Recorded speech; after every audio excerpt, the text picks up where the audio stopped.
Bem-vindos a uma aventura da mente. Ela começa procurando visões e sons no universo mecânico. Existem certas atividades humanas que a mente associa a lugares particulares, porque de alguma forma é mais comum que elas aconteçam lá. Por exemplo, se eu gostasse de jogar, eu não jogaria pôquer numa sala qualquer. Eu viajaria para Monte Carlo e iria jogar a roleta num cassino. Da mesma maneira, quando eu penso em tênis, eu penso em Wimbledon. Para corridas de cavalo, pensa-se no Kentucky Derby. Para óperas, no Scala. Em física, se você quer estudar física, o lugar é Caltech. É para isso que estamos aqui. Vamos começar.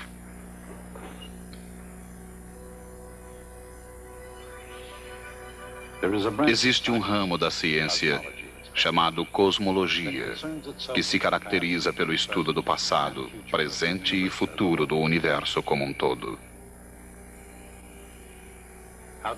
Como o universo surgiu? Como ele evoluiu? Para onde ele vai? Existe um outro ramo da ciência, mais especificamente da física, chamado mecânica. A mecânica se preocupa com algo não tão filosófico, mas nem por isso menos profundo.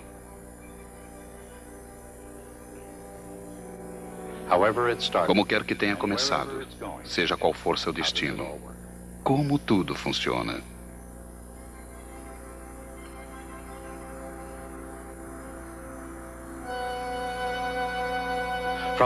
Da menor partícula ao maior agrupamento de galáxias, o que mantém tudo em funcionamento? Acelerando, brecando ou movimentando-se em frente, porque tudo se comporta dessa forma. Seja um sólido, líquido ou gasoso, ou uma outra forma desconhecida qualquer, como tudo interage? Just how does it all interact? And why? E por quê? Todas essas perguntas, desde a mais simples até as mais profundas, não são de forma nenhuma recentes. Elas existem desde que existem pessoas para formulá-las. Mesmo os mais antigos habitantes desse planeta devem ter olhado o céu e perguntado: como será que tudo isso funciona? E mesmo sem sabê-lo, eles deram os primeiros passos para descobrir e entender a mecânica do universo.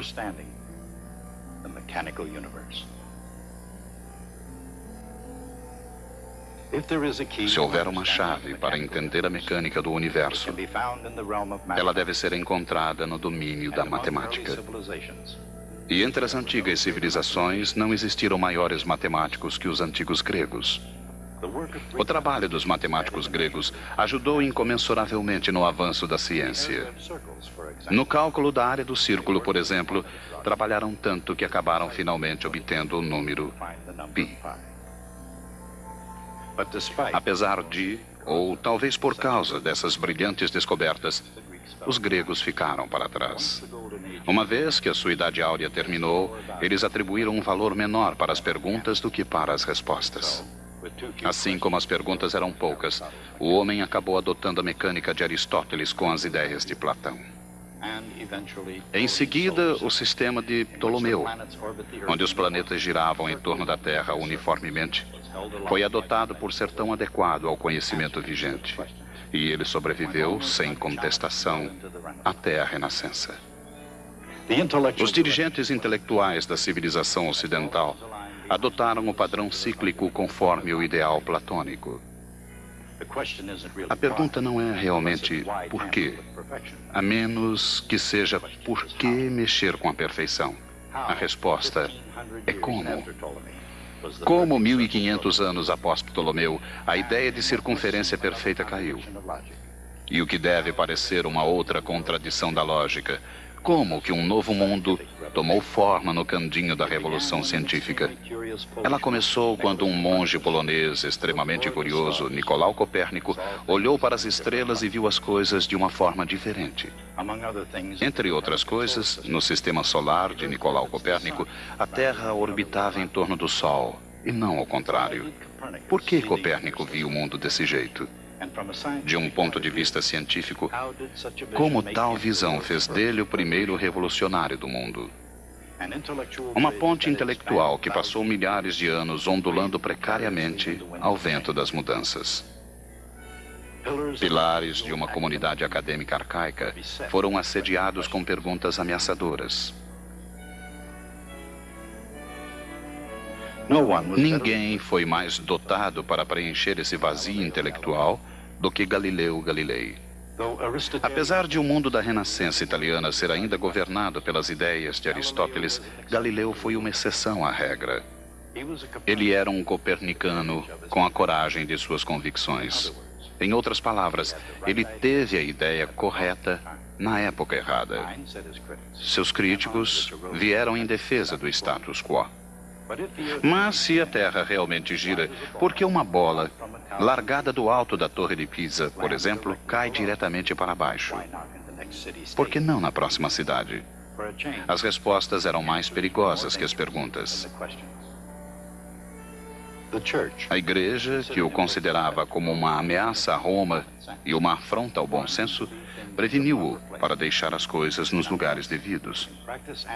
Contudo, na prática e na teoria, Galileu falou a verdade e provou o que parecia ser impossível.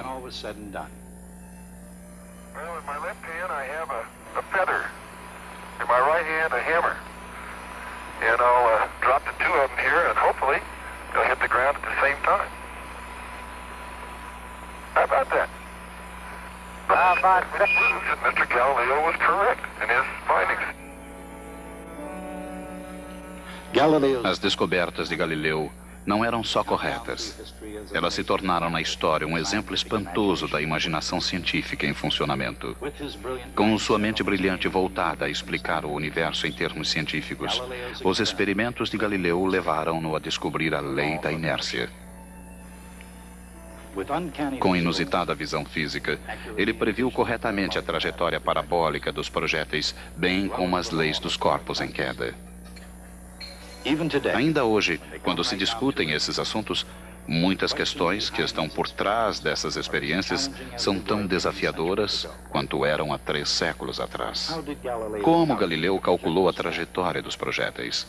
E fazendo isso, como ele começou a projetar a matemática profundamente no futuro? Nos dias em que ver era crer, como ele ousou contradizer o óbvio sobre corpos em queda? Como podem a pena e o martelo atingir o chão ao mesmo tempo? E por que, quando em 1633 Galileu caiu em desgraça, seu julgamento afetou todo o mundo?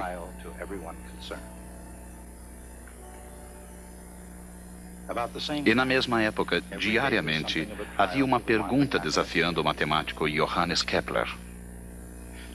Para um homem em quase constante luta, numa vida de doenças, de pobreza, de perseguição política e sujeito ao espírito maldoso de seus colegas, a simples existência já era algo de desafiador. Certamente, nenhum homem jamais se sacrificou tanto para captar a verdade científica. Por outro lado, nenhuma outra descoberta do homem jamais foi tão recompensadora como a das leis de Kepler. A lei das elipses. A lei das áreas iguais. E a terceira lei de Kepler, do movimento dos planetas, a lei da harmonia. Com suas leis do movimento planetário como chaves, Kepler entrou na câmara secreta do cosmo. No entanto, explicando apenas o como, ao invés de o porquê o sistema solar funciona, ele foi destinado a permanecer na soleira da mecânica do universo. Era chegado o momento de outra pessoa aparecer e dar o passo final.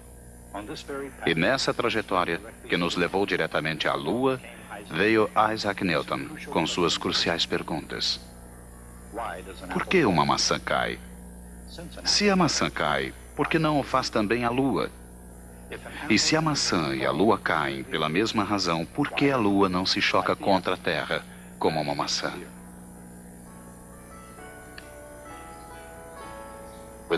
Com tais perguntas fundamentais, Newton calmamente sentou-se e peça por peça destruiu de uma vez por todas o velho mecanismo do universo aristotélico. E então, com respostas que eram igualmente espantosas, ele criou algo para tomar seu lugar: o universo mecânico. O universo mecânico. Um universo previsivelmente ordenado, obedecendo precisas leis matemáticas. E com as leis dos movimentos, habilitou-se a enfrentar qualquer desafio da física. Com suas leis do movimento, Isaac Newton, como um Davi contra Golias, tomou conta dos grandes tópicos da mecânica. Armado com seu penetrante domínio das forças, um conhecimento preciso de trajetórias e a lei da gravitação universal, Newton dominava mais do que qualquer outro ser humano antes dele.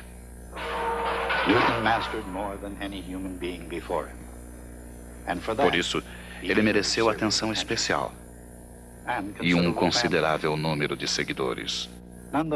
Entretanto, em ciência, as respostas pertencem ao passado. O futuro pertence às perguntas que a ciência levanta. O que significa que mesmo as leis de Newton eram apenas o início do caminho correto. Por exemplo, nos tempos modernos, um projétil pode ser guiado com precisão matemática. Como isso é feito? Parte dessa resposta é um instrumento chamado giroscópio. Como ele funciona? E no universo mecânico, por que mesmo uma roda de bicicleta é um exemplo de giroscópio? Momento angular é uma chave para a resposta. Mas o que é momento angular? E por que isso é tão vital em todo o universo?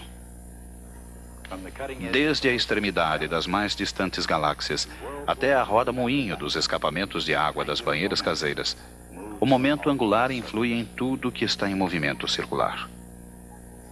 E, entre outras coisas, o movimento circular é a chave que nos permite manter a hora correta.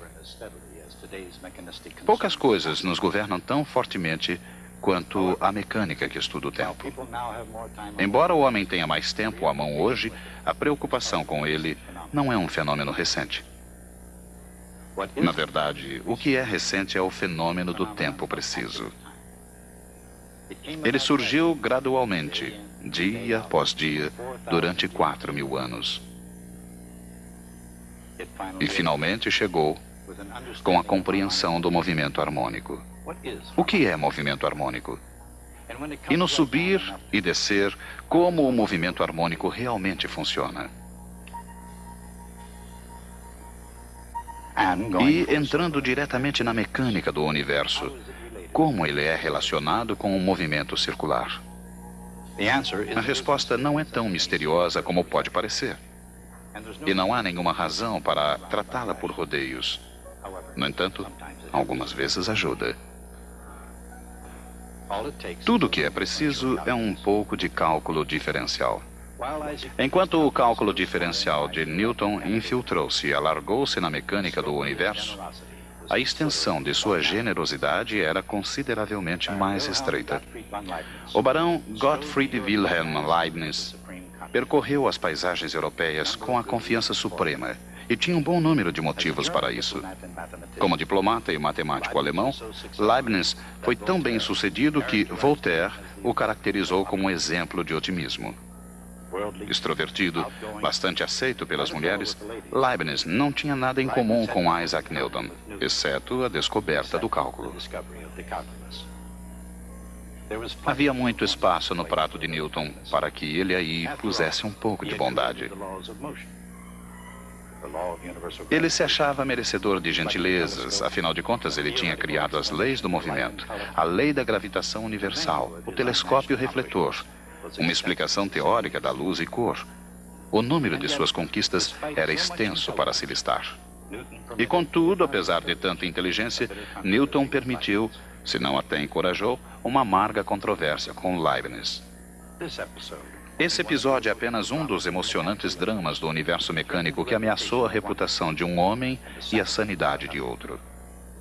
Mas ele também ilustrará um dos curiosos paradoxos escondidos no coração humano da ciência. Por exemplo, enquanto que os cientistas não são sempre racionais, o ambiente científico quase sempre o é. De fato, um laboratório de física é onde a natureza se revela na forma mais racional. Comparado a Newton, o que o cientista moderno faz? Além das definições bem-intencionadas dos livros, qual o método da ciência? No mundo real, como o método científico realmente funcionará? Algumas vezes ele começa com um pequeno recipiente de óleo, um pote de ferro, uma metodologia regular, um pouco de criatividade e, talvez, um toque de genialidade. Algumas vezes, apesar de raramente, o resultado é tão significativo quanto o valor da carga do elétron.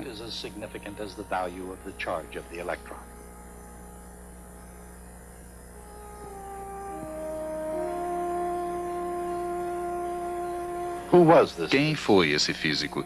E de que maneira caprichosa ele se tornou um dos mais famosos homens da história científica?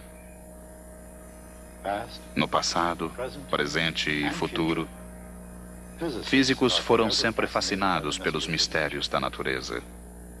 Por exemplo, a misteriosa natureza da luz. Luz.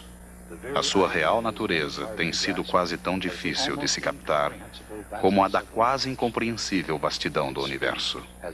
Sua velocidade é ainda mais assombrosa. Por que ela tem um valor específico? Por que ela é chamada de uma constante fundamental? E precisamente o que é uma constante fundamental da natureza? Harry Cavendish soube a resposta quando mediu a constante da gravitação universal. No processo de medi-la, Cavendish não apenas pesou todo o crescente Império Britânico, mas também todo o planeta. Como ele fez isso?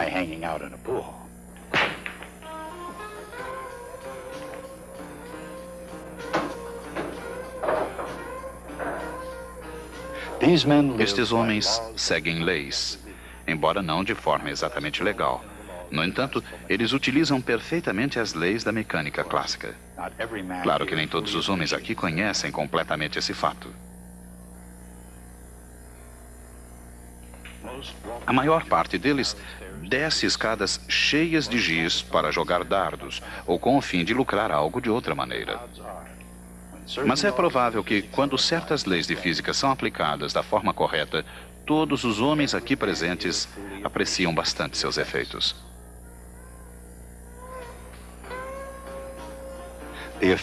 Os efeitos dependem da lei da conservação do momento.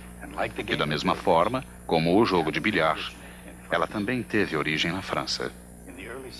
No início do século XVII, René Descartes cresceu considerando a matemática como obra de Deus. Como filósofo, ele procurou uma explicação para todos os fenômenos do mundo. No processo, Descartes não apenas concebeu a conservação do momento, como descobriu a geometria analítica. Com essa descoberta, ele mudou para sempre o terreno da matemática.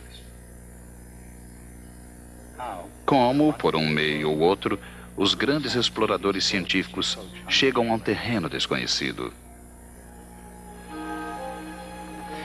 E quando alguma coisa já foi descoberta, como outra pessoa pode apoderar-se dela e exigir o crédito da sua descoberta? Em toda a ciência, da eletricidade à mecânica, o crédito algumas vezes não vai para o primeiro que fez a grande descoberta, mas ao último. Foi o que aconteceu no caso de James Prescott Joule. Ele está longe de ter sido o primeiro a explorar a área da conservação da energia. Ele pode ter sido o 8º ou 9º cientista a se deparar com a lei da conservação da energia. Mas, como Colombo, Joule ganhou o crédito pela descoberta. Por quê? E de uma forma geral, por que isso importa? No almoxarifado do cosmo, a prateleira está tão preenchida hoje com um estoque de energia como estava naquela manhã em que o universo abriu para o comércio. Por outro lado, se a energia nunca se perde, por que os músculos ficam cansados? E por que as massas caem? A energia mecânica, como os exercícios em geral, tem muito a ver com velocidade e posição.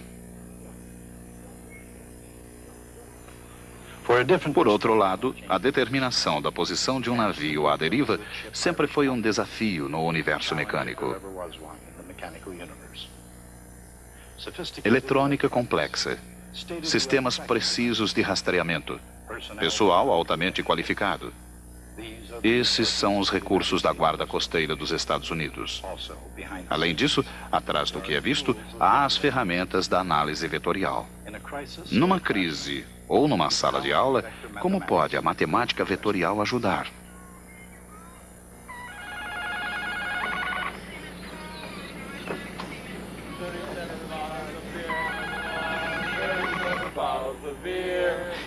No mundo sério da ciência, a matemática vetorial pode realizar milagres. Assim, a pergunta não é se pode fazer o salvamento, mas se nós realmente devemos fazê-lo. Por outro lado, isto é música ao vivo? Ou é uma gravação numa fita Memorex? De qualquer forma, um comercial clássico de Memorex ilustra claramente tanto uma reprodução excelente como o fenômeno físico da ressonância. O que é ressonância? De que maneiras ela se manifesta no universo mecânico? E por que uma mera voz humana, mesmo que seja a poderosa voz de Ella Fitzgerald, produz tão destrutivos resultados? No amplo espaço do universo mecânico, quais são outras formas de sons e de violência? Esse trio fez uma jornada que superou todos os exploradores terrestres desde os primeiros passos em direção ao desconhecido. Seus destinos foram determinados por engenheiros e cientistas, técnicos e visionários, pesquisadores e pilotos de testes, e pelos melhores planos e materiais disponíveis. Além do próprio foguete, uma outra pergunta surgiu. Como é possível chegar daqui até lá? Historicamente falando, foguetes não vão a lugar algum sem um bom plano por trás deles. E mesmo hoje, eles não iriam muito longe sem a mecânica clássica. Quem são os navegadores espaciais? Além do mundo que conhecemos, o que eles procuram? E mais surpreendentemente, o que eles acham? A partir de Johannes Kepler, cientistas celestes podiam calcular os movimentos no sistema solar, mas o milagre da era espacial está fazendo o céu se tornar transitável e possível. Isso pode ter sido o que os pais da mecânica clássica sonharam, e é o que os navegadores espaciais fazem. De certo modo, todos os cientistas são navegadores e exploradores. A procura, de uma forma ou outra, tem sido sempre o destino humano. A estratégia sempre teve algo a ver com o ensino e aprendizado, com imaginação e lógica, com tentativas e erros, com o arriscar e ir ao limite. Não só a estratégia, mas o próprio universo pode tornar-se um tipo de jogo cósmico. Ao longo dos anos, pode-se citar alguns jogadores impressionantes. Alguns jogaram segundo as regras e alguns fizeram suas próprias regras. Mas todos compartilharam a necessidade comum. Eles precisavam jogar o jogo. Joga-se há muito tempo. E, de certo modo, o jogo nunca terminará. Eu acho que nosso assunto, mecânica clássica, é a parte mais importante descoberta na história humana. Antes de ela ter sido descoberta, a visão do universo era aquela que nós recebemos dos antigos gregos, principalmente nas palavras de Platão e Aristóteles. Naquela visão, as esferas de cristal do céu eram imutáveis, serenas, eternas e perfeitas. Apenas aqui embaixo, na Terra, existia confusão, decadência, desordem e morte. Era uma visão que foi literalmente projetada para nos colocar em nosso lugar. E esse lugar, a Terra, estava no centro do universo. E nós poderíamos facilmente nos imaginar como sendo o propósito da criação. Vieram então Copérnico, Kepler, Galileu e Newton. E quando eles terminaram seu serviço, nós morávamos num grão de poeira numa galáxia abandonada num canto perdido dos confins do universo. Nunca em seus impetuosos sonhos, Platão e Aristóteles pensaram em fazer-nos isso. A vida hoje não é muito diferente daquela de 2 milhares de anos atrás. Na sua essência, a condição humana não mudou muito. Mas uma coisa mudou para sempre. Nós descobrimos nosso lugar no universo. E é por isso que a descoberta é tão importante. Nosso trabalho é descobrir o que foi essa descoberta. Como foi feita e por quem. E vamos começar por uma das mais importantes descobertas feitas por Galileu Galilei, quando nós nos encontrarmos aqui na próxima vez.